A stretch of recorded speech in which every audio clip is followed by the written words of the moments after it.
Narcissistic personality disorder is a complex mental health condition. It's really not just about being vain or selfish. It's actually a pervasive pattern of grandiosity, a constant need for admiration, and a profound lack of empathy for others. Think of it as a really rigid and unhealthy way of thinking, feeling, and behaving. People with this disorder often believe they are superior to everyone else. They feel entitled to special treatment and the best of everything. They build their entire sense of self on external validation, praise, success, and the envy of others. But this foundation is incredibly fragile, requiring constant maintenance and a steady supply of attention just to keep it from collapsing. Over time, this pattern becomes deeply ingrained in their personality. In their younger years, a narcissist might be seen as charming, ambitious, and confident. Their grand plans and charismatic energy can attract many people to them. They often succeed in their careers and build a wide social circle. However, this initial success is built on a transactional model of relationships. People are not seen as individuals with their own feelings and needs. They're viewed as sources of narcissistic supply. This supply is anything that feeds their ego: compliments, favors, agreement, or even fear. They are constantly seeking out new sources to prop up their inflated self-image. This relentless pursuit of validation dictates all of their actions. They'll manipulate conversations to be about their achievements. They'll devalue anyone who questions or criticizes them. They'll take credit for successes and blame others for any and all failures. This behavior isn't a conscious choice in the way you might decide what to wear. It's a deep-seated, automatic defense mechanism. It protects their fragile ego from the terrifying possibility that they are not, in fact, special or superior. This constant effort is exhausting, not just for those around them, but for the narcissist as well, even if they never admit it. The core of the issue is an inability to self-regulate their own self-worth. Most people develop an internal sense of value. We know we are good enough even when we make a mistake or face criticism. A person with narcissism lacks this internal anchor. Their self-esteem is like a balloon with a slow leak, constantly needing more air from the outside world to stay afloat. This creates a desperate, lifelong dependency on others for validation. It's a tragic paradox. Despite their outward appearance of immense self-love, they are driven by a profound and terrifying internal emptiness that they spend their entire lives trying to outrun. As a narcissist ages, the strategies that once worked so well begin to fail them. The charm that captivated people in their 20s can seem transparent and manipulative in their 50s. Colleagues and family members who have endured years of devaluation, gaslighting, and exploitation eventually start to pull away. The initial allure wears off, revealing the emptiness and entitlement underneath. Relationships become a revolving door. People either wise up to the manipulation and leave, or they are discarded by the narcissist for no longer providing adequate supply. This creates a pattern of serial relationships, both romantic and platonic, that rarely last. In the workplace, the consequences also start to accumulate. A younger narcissist might be able to climb the ladder through sheer bravado and by taking credit for others' work. However, over decades, a reputation for being difficult, unreliable, and toxic begins to form. They may be passed over for promotions they feel they deserve. They might find themselves isolated, with colleagues who are unwilling to collaborate with them. Their inability to accept feedback or take responsibility for errors makes them a liability. The bridges they so carelessly burned in their youth leave them with no allies to call upon when they need support later in their careers. This slow erosion is not just external. It happens internally as well.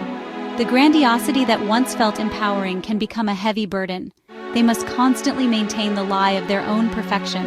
As physical looks fade, as younger, more energetic people enter the scene, and as their past mistakes catch up to them, it becomes harder and harder to sustain the illusion. The gap between their grandiose self-image and their actual reality widens. This creates a state of chronic internal conflict and anxiety. They may become more irritable, more paranoid, and more desperate in their attempts to secure validation. The narcissistic supply that was once abundant starts to dwindle. Family members may set firm boundaries or go no contact to protect their own mental health. Old friends disappear. Their children, now adults, may recognize the toxic patterns and distance themselves. The narcissist finds themselves in a world that is no longer willing to play their game. The audience they have spent a lifetime curating has started to leave the theater, one by one. This growing isolation is one of the most significant precursors to the final stage, a period many experts refer to as the endgame. The endgame for a narcissist is not a single event, but a prolonged state of collapse. It's the period in their later years when their world contracts and their coping mechanisms fail them completely. The narcissistic supply has dried up. They're often left isolated, having alienated most, if not all, of the meaningful relationships in their life. Their grandiose fantasies now stand in stark contrast to a lonely and often bleak reality. This isn't about feeling a little sad or lonely. It's a fundamental crisis. The very foundation of their identity, the external validation they relied on, is gone, leaving a terrifying void. During this phase, their behaviors can become much more pronounced and desperate. They may lash out with intense narcissistic rage over minor slights. They might become consumed by bitterness and resentment, endlessly ruminating on who has wronged them and how life has been unfair. Their sense of entitlement remains, but now there's no one left to cater to it. This can lead to a state of perpetual victimhood. In their minds, their loneliness and failures are not the result of their own actions, but the fault of a world that was too jealous or too stupid to recognize their greatness. The consequences for their mental and physical health can be severe. Without the distraction of external supply, they are forced to confront the emptiness they've been running from their entire lives. This can lead to severe depression, anxiety, and paranoia. They may develop somatic symptoms, unexplained physical ailments that are rooted in psychological distress. Because they lack insight into their own condition, they are unlikely to seek appropriate mental health support. Instead, they may become difficult patients, blaming doctors and complaining endlessly about their physical health, which becomes a new source of attention. In this final act, the narcissist often becomes a caricature of their former self. The once charming executive is now an embittered old man complaining to anyone who will listen. The once glamorous socialite is now an isolated woman, obsessing over the past and railing against her perceived enemies. They are trapped in a prison of their own making, unable to form the genuine connections that might bring them comfort in old age. The endgame is the tragic but logical conclusion of a life spent prioritizing a false self over authentic connection and emotional honesty. Understanding the narcissist's endgame is crucial for several reasons. For those who have been affected by a person with narcissism, it can provide a sense of validation and closure. Knowing that the narcissist's eventual decline is a result of their own patterns, and not something you caused, can be incredibly healing. It helps you depersonalize the abuse you endured. It was never about you. It was about their disorder. Seeing the long-term trajectory can help you move forward with clarity, reinforcing your decision to set boundaries or walk away from a toxic relationship to protect your own well-being. This knowledge also serves as a powerful cautionary tale. It highlights the profound importance of empathy, humility, and genuine human connection. The narcissist's endgame is a stark illustration of what happens when a life is built on a foundation of ego and exploitation.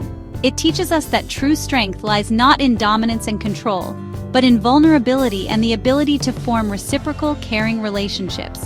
It reminds us that the bridges we build with others are our greatest assets, especially as we age. The pursuit of admiration at the expense of connection ultimately leads to a desolate and lonely end. Furthermore, for clinicians and society at large, understanding this trajectory is vital. It underscores that narcissistic personality disorder is a serious mental health condition with devastating long-term consequences, not just a label for an unpleasant person. It encourages a more compassionate, albeit cautious approach. While we must hold people accountable for their harmful behavior, we can also recognize the profound suffering that drives it. This understanding can inform better therapeutic strategies and support systems, even if the individuals themselves are often resistant to help, offering a glimmer of hope for prevention and intervention. Finally, learning about this topic empowers everyone. It gives you the tools to recognize manipulative and exploitative patterns in all types of relationships, at work, in friendships, and in families. It teaches you the importance of cultivating your own strong sense of self-worth, one that is not dependent on outside approval. By understanding the tragic emptiness that fuels narcissism, we can better appreciate and nurture the authentic, empathetic connections that give life true meaning and protect us from similar relational dynamics. It is a lesson in what not to be, and a guide for how to build a life of substance and genuine fulfillment.